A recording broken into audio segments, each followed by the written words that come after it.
Radio Claret América presenta Sediento de ti, la palabra, fuente de vida, con el sacerdote misionero claretiano, Tony Díaz. Reflexiones diarias del Evangelio. Aquí iniciamos. Bienvenidos, hermanos, a nuestras reflexiones bíblicas de las lecturas del día.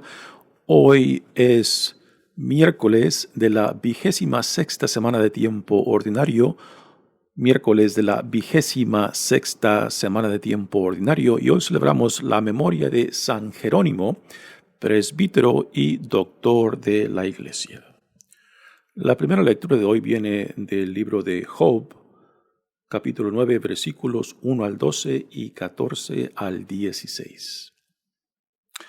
Job tomó la palabra y les dijo a sus amigos: sé muy bien que el hombre no puede hacer triunfar su causa contra Dios. Si el hombre pretendiera entablar pleito con él, de 1000 cargos que Dios le hiciera, no podría rechazar ninguno. El corazón de Dios es sabio y su fuerza es inmensa. ¿Quién se le ha enfrentado y ha salido triunfante? En un instante descuaja las montañas y sacude los montes con su cólera. Él hace retemblar toda la tierra y la estremece desde sus cimientos. Basta con que dé una orden y el sol se apaga. Esconde cuando quiere a las estrellas. Él solo desplegó los cielos y camina sobre la superficie del mar. Él creó todas las constelaciones del cielo, la Osa, Orión, las cabrillas y las que se ven en el sur. Él hace prodigios incomprensibles, maravillas sin número. Cuando pasa junto a mí, no lo veo. Cuando se aleja de mí, no lo siento. Si se apodera de algo, ¿quién se lo impedirá? ¿Quién podrá decirle qué estás haciendo? Si Dios me llama a juicio, ¿cómo podría yo rebatir sus acciones? Aunque yo tuviera razón, no me quedaría otro remedio que implorar su misericordia. Si yo lo citara a juicio y él compareciera, no creo que atendiera a mis razones. Palabra de Dios. El salmo responsorial es el Salmo 87 y responsorio es: Señor, que llegue hasta ti mi súplica. Señor, que llegue hasta ti mi súplica. Todo el día te invoco, Señor, y tiendo mis manos hacia ti. ¿Harás tú maravillas por los muertos? ¿Se levantarán las sombras para darte gracias? ¿Se anuncia en el sepulcro tu lealtad o tu fidelidad en el reino de la muerte? ¿Se conocen tus maravillas en las tinieblas o tu justicia en el país del olvido? Pero yo te pido ayuda, Señor. Por la mañana irá a tu encuentro mi súplica. ¿Por qué, Señor, me rechazas y apartas de mí tu rostro? Señor, que llegue hasta ti mi súplica. El Evangelio de hoy viene de Lucas, capítulo 9, versículos 57 al 62. En aquel tiempo, mientras iban de camino, Jesús y sus discípulos, alguien le dijo: te seguiré a donde quiera que vayas. Jesús le respondió: las zorras tienen madrigueras y los pájaros nidos, pero el Hijo del Hombre no tiene en dónde reclinar la cabeza. A otro Jesús le dijo: sígueme. Pero él le respondió: Señor, déjame ir primero a enterrar a mi padre. Jesús le replicó: deja que los muertos entierren a los muertos.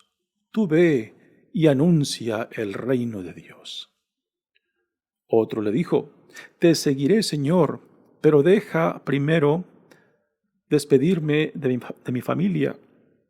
Jesús le contestó, el que empuña el arado y mira hacia atrás, no sirve para el reino de Dios. Palabra del Señor. Bueno, damos comienzo a nuestra reflexión de las lecturas de hoy, pero antes de entrar a las lecturas propias, pues comentemos algo acerca de San Jerónimo, presbítero y doctor de la Iglesia, a quien celebramos este día. Se cree que nació por el año 341 en lo que hoy en día es Croacia. Viajó mucho por el mundo europeo de aquel entonces, fue educado también en Roma y desde joven tenía mucho interés en la vida religiosa, la vida cristiana, católica. San Jerónimo, aún antes de ingresar al monasterio, se le conocía de que era de muy mal humor, que era un cascarrabias, que era sarcástico, y esto pues lo llevó a tener muchos enemigos, a tener gente que lo despreciaba y que lo odiaba por su actitud sarcástica, por su mal genio. Pero tenía él un gran interés en vivir la vida monástica. Finalmente se decidió irse al desierto de Siria y ahí empezó a estudiar el hebreo porque quería leer las Sagradas Escrituras en el lenguaje original, y esto en el Antiguo Testamento. El Nuevo Testamento fue escrito en gran parte en griego, y el griego, pues, él siendo parte de ese mundo, pues ya lo sabía. Pues fue ahí en el desierto de Siria donde él empieza a traducir la Biblia en su totalidad, y esto pues lo lleva a que sea reconocido por su capacidad intelectual. Él traduce la Biblia, tanto el Antiguo Testamento como el Nuevo Testamento, al latín, a lo que hoy se le conoce la Vulgata, nombre que significa literalmente versión popular, ¿no? Lo cual es muy irónico, ¿no? De que cuando Jerónimo traduce la Biblia de los textos originales del hebreo y del griego al latín, pues el nombre que le da es la tradición popular. Y cuando en la Iglesia Católica se empezó, después del Segundo Concilio Vaticano, a celebrar la misa en los lenguajes locales donde la Iglesia estaba establecida, pues hubo un rechazo inmenso por los tradicionalistas, porque sentían de que celebrar la Santa Misa en un lenguaje que no fuera latín, pues que sería un desprestigio, será un rebajar, será un reducir la fe católica, ¿no? Cuando Jerónimo traduce la Biblia al latín, pues él simplemente la designa como la versión popular, ¿no? Y lo que se llevó a cabo en la Iglesia Católica después del Segundo Concilio Vaticano fue prácticamente lo mismo, ¿no? Pues la versión popular de la fe, de las tradiciones que ya veníamos viviendo desde siglos y siglos, ¿no? Y es curioso cómo aún mucha gente hoy en día ven el latín como si fuera caído del cielo, cuando el latín era la lengua popular del pueblo. El lenguaje original de la Sagrada Escritura era el hebreo y el griego, ¿no? Pero es impresionante cómo a veces nos apegamos a cosas, a tradiciones que tienen muy poco que ver con lo fundamental de nuestra fe, y que cuando pues esto cambia, vemos como lo tomamos como que ha sido un cambio de nuestra fe, y no, simplemente es un cambio de lengua. Y es triste a veces de que aún dentro de nuestra Iglesia Católica, aún hoy en día veamos conflictos por la lengua, ¿no?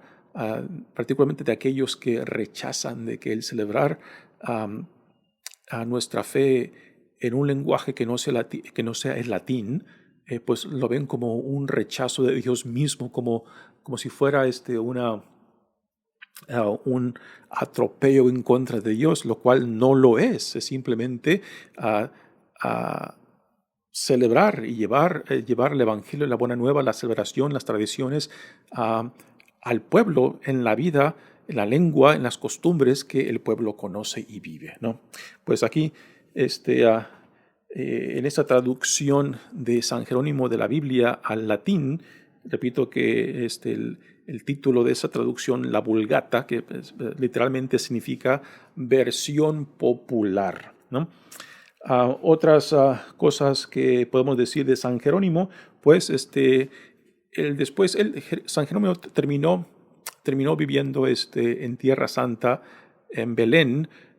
Ahí continuó dedicándose a la traducción de la Biblia, a seguir refinando las traducciones que él ya había hecho anteriormente, y después también escribió una serie de comentarios tanto de los profetas como de las cartas del Nuevo Testamento.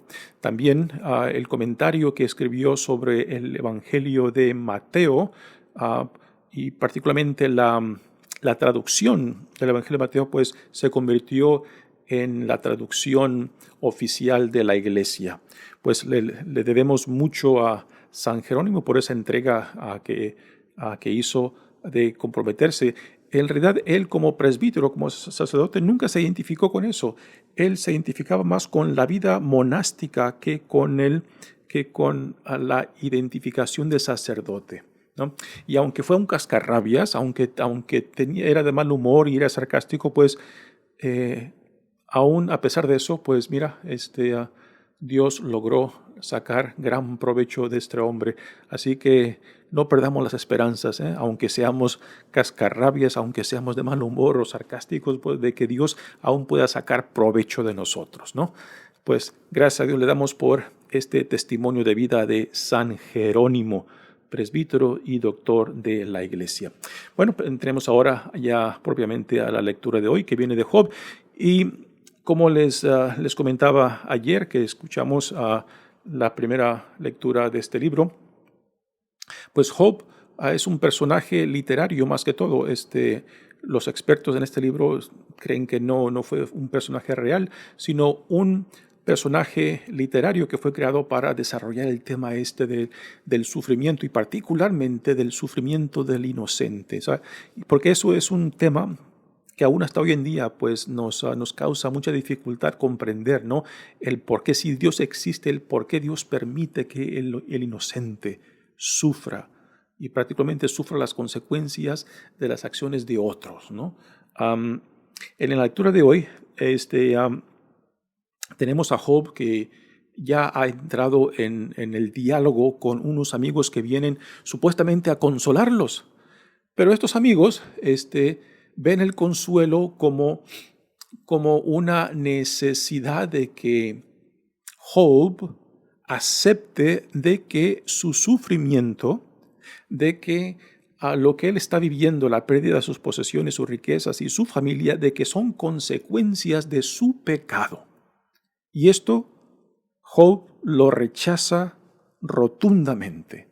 Ahora, Job no dice que no tiene pecado, pero él rechaza creer de que lo que él está sufriendo, lo que él está pasando, la pérdida de sus riquezas, posesiones y de su familia, de que sean consecuencias de su pecado. Y esto él lo rechaza rotundamente.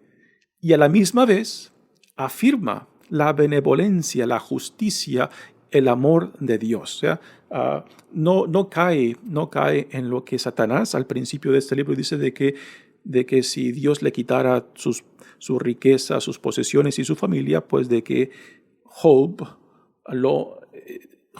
maldiciría a Dios en su propia cara, lo negara en su propia cara, y Job no hace esto. Así que Job afirma dos realidades muy interesantes. Afirma su inocencia en cuestión de que lo que está sufriendo es consecuencia de un pecado. Y esto él lo rehúsa y rechaza rotundamente, y a la misma vez afirma, profesa de que Dios es bueno, de que Dios es justo y de que Dios a últimas lo rescatará y lo afirmará de que Él es inocente de lo que sus amigos, supuestamente amigos, lo acusan, ¿no? Dice la lectura, Job tomó la palabra y les dijo a sus amigos, sé muy bien que el hombre no puede hacer triunfar su causa contra Dios. Si el hombre pretendiera entablar pleito con él, de 1000 cargos que Dios le hiciera, no podría rechazar ninguno. El corazón de Dios es sabio y su fuerza es inmensa. Así que Job está consciente de que él no puede presentar su caso contra Dios y ganar su caso, ¿no? Y él sabe de que no está sin pecado, pero lo que él defiende de que su sufrimiento no es a causa, como sus amigos dicen, de algún pecado, de alguna ofensa en contra de Dios. Y esto es lo que Job defiende a capa y espada, ¿no? Pero no niega de que hay pecado en su vida, de que no es perfecto. Y tampoco su sufrimiento lo llevan a rechazar a Dios o a echarle en cara a Dios a lo que él está pasando. Y ahora, después, la lectura entra en un cierto cántico que Job canta en torno a las grandezas de Dios cuando dice, ¿quién se le ha enfrentado y ha salido triunfante?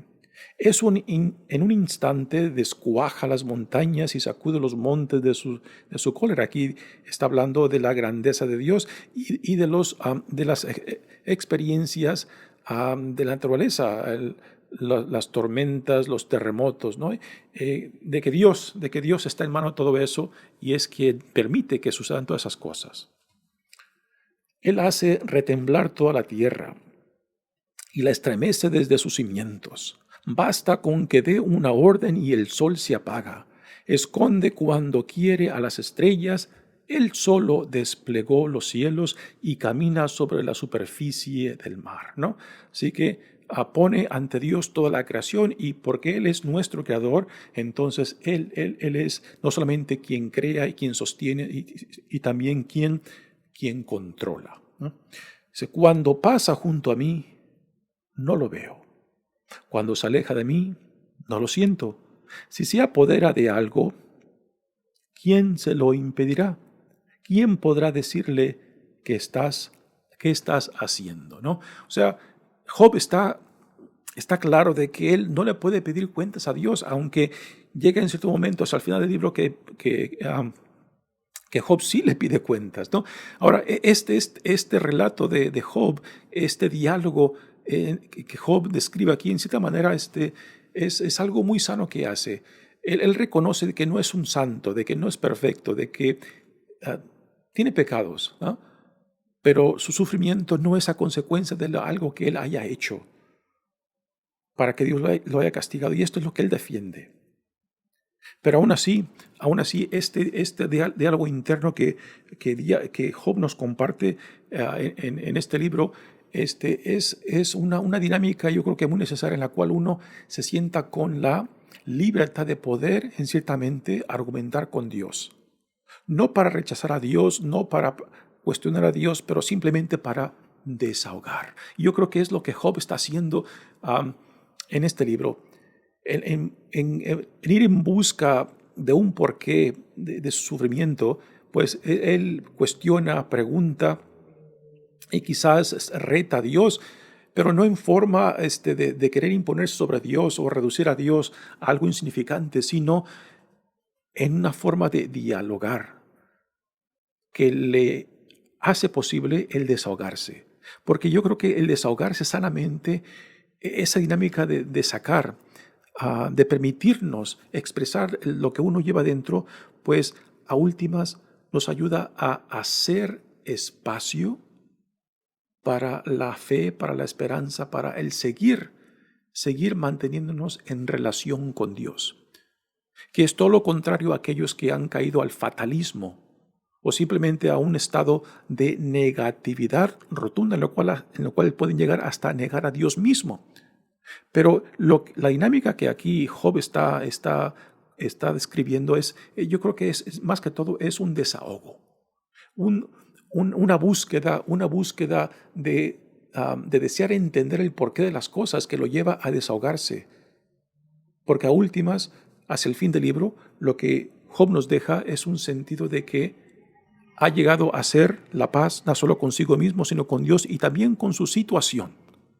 Y a últimas, esto es a lo que Dios nos llama, de confiar, de permitirnos pasar por medio del sufrimiento, agarrado de la mano de Dios, aun cuando no entendemos, aun cuando no comprendemos.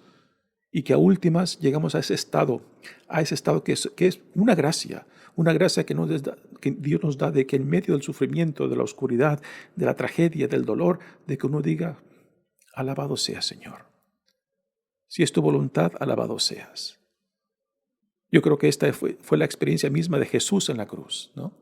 Yo creo y esto es lo que el personaje de Job aquí nos describe en esta primera lectura. Si Dios me llama al juicio, ¿cómo podría yo rebatir sus acciones? Aunque yo tuviera razón, no me quedaría otro remedio que implorar su misericordia. Y aquí nos da Job una idea, ¿no? Del proceso interno, de que a últimas no puede combatir con Dios, no puede rechazar a Dios, no puede negar a Dios, y a últimas ese proceso de desahogo, ese proceso de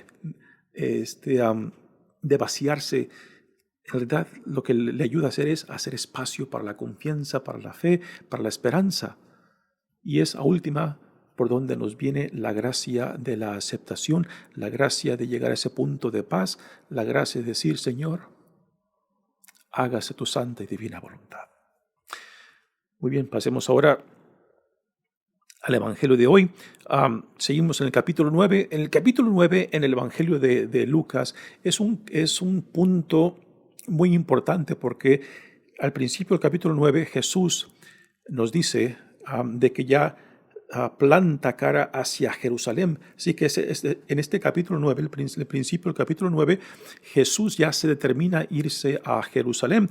En el Evangelio de Lucas, Jesús va a Jerusalén solamente una vez. En el Evangelio de Juan, por ejemplo, Jesús va y viene 3 o 4 veces. En los otros evangelios también se nos da una idea de que Jesús va y viene un par de veces a Jerusalén, pero en el de Lucas, Jesús va solamente una vez para cumplir su misión, para cumplir la voluntad de Dios, para ser arrestado, para ser condenado, crucificado, morir y resucitar en Jerusalén, ¿no? Así que en el capítulo 9 Jesús planta cara en dirección a Jerusalén. Ayer escuchamos de Jesús, de cómo Jesús les pregunta a sus discípulos acerca de quién dicen ellos que es Él. Y también va preparando el camino que va a seguir en orientación a Jerusalén, y va también llamando a otros discípulos para que se vayan añadiendo a su misión. Y ahora, después de que Jesús manda a los 12 en la primera misión del reino, ahora manda a otros. Bueno, esto lo escucharemos mañana, pero aquí en el Evangelio de hoy se nos dará las condiciones radicales del seguimiento de Jesús. Así que este Evangelio de hoy nos dejará claramente, ¿no? No solamente los requisitos del seguimiento a Jesús, sino también lo radical que debe de ser sí que Jesús espera de nosotros cuando Dios nos llama. Ahora, tomemos en cuenta de que Jesús aquí no está dirigiendo a curas y monjas solamente, ¿no? Cuando leemos este Evangelio de hoy, casi siempre lo leemos en relación a campañas de vocación, ¿no? Pero aquí Jesús no se está refiriendo ni a curas ni a monjas, ¿ah? Se está dirigiendo a hombres y mujeres que que están dispuestos a escuchar el llamado de Dios y a seguirlo y a comprometerse en la vida que Dios los llame. Y así que lo que Jesús espera es una respuesta radical. Es una respuesta que no se quede vacilando, sino que se determine por un sí o por un no. Dice, en aquel tiempo, mientras iban de camino Jesús y sus discípulos, alguien le dijo, te seguiré a donde quiera que vayas. Jesús le respondió, las zorras tienen madrigueras y los pájaros nidos, pero el Hijo del Hombre no tiene en dónde reclinar la cabeza. Esto nos quiere decir un par de cosas. Primeramente, de que Jesús no estaba atado a posiciones. Y porque no estaba atado a posiciones, esto le daba la libertad, no solamente de movimiento, sino la libertad de entregarse plenamente sin estar atados a posesiones, ¿no? Y todos conocemos la experiencia cuando nos atamos a posesiones, ¿no? Porque después tenemos que andar cuidando de que nadie nos las robe, o de no perderlas, o de que les pueda pasar algo a mis posesiones, ¿no? Ya sean propiedades, ya sean objetos, ya sea alguna título, posición social que yo pueda tener, ¿no? Y guardamos con celo esto que poseemos, y esto a últimas termina robándonos no solamente la paz, sino también la libertad de poder responder a donde Dios nos llame. Y esto es lo que Jesús aquí nos manifiesta en este primer ejemplo de aquel que le dice que lo seguirá, y que Jesús les dice, bueno, no tengo que ofrecerte más que esto. Y lo que este llamado exige es libertad completa para poder responder. A otro Jesús le dice, sígueme. Pero él respondió, Señor, déjame ir primero a enterrar a mi padre. Jesús le replicó, deja que los muertos entierren a sus muertos. Tú ve y anuncia el reino de Dios. Aquí parece algo muy frío que Jesús le responde a esta persona. Pero la situación de esta persona que le dice, déjame primero ir a enterrar a mi padre, no es porque el padre haya muerto ayer, por ejemplo, o antier. No. Es mucho más probable que Jesús, la situación de esta segunda persona es de que este hombre le dice, déjame primero ir y esperar hasta que mi padre muera, y después de que me muera, entonces ya estaré libre para seguirte, ¿no? Y esto es lo que Jesús rechaza, ¿no? El llamado es ahora. Y si vas a esperar hasta que tu padre muera, pues entonces mejor no responda, ¿no? Aquí parece frío lo que Jesús le dice, pero Jesús nos está describiendo de que el llamado de Dios es radical, y la respuesta también tiene que ser radical, un sí o un no. Pero no que estemos vacilando sí y no, de que no estemos tibios o fríos o calientes. Este es el Jesús del Evangelio de Lucas, ¿no? Porque él mismo modela esa radicalidad de responder al llamado de Dios. Después le dice otro, te seguiré, Señor, pero déjame primero despedirme de mi familia. Jesús le contestó, el que empuña el arado y mira hacia atrás no sirve para el reino de Dios. También esta respuesta de Jesús parece un poco seria, ¿no? O fría, ¿no? Bueno, ¿qué tiene de malo que se vaya y se despide de la familia, ¿no? Esto es muy similar al llamado que Elías, el profeta Elías, le hace al profeta, a Eliseo, que después se convierte en el sucesor de Elías, ¿no? Eliseo también quiere irse a despedir a sus padres, y Elías le dice, bueno, tú haz lo que quieras, pero a mí no me metes en problema, es Dios quien te llama, no soy yo, ¿no?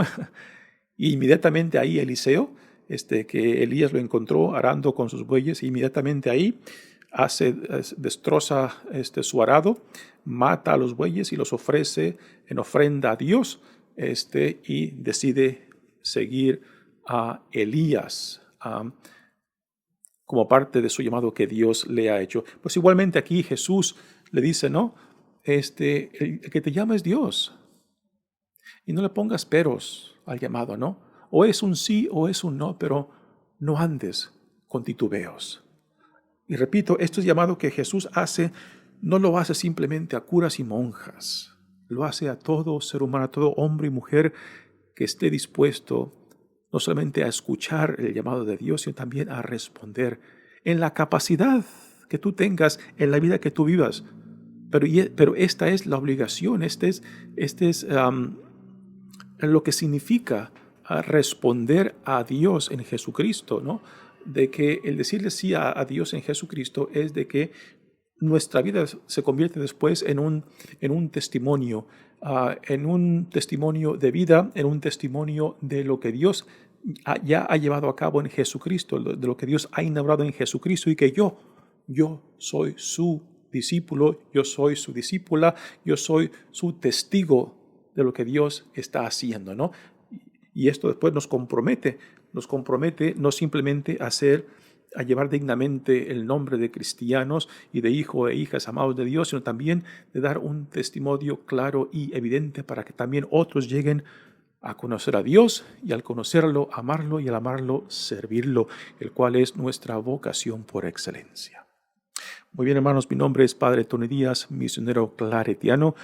Que Dios los bendiga. Radio Claret América presentó Sediento de ti, la palabra. Fuente de vida. Sus comentarios son importantes. Contáctenos en radioclaretamerica@gmail.com.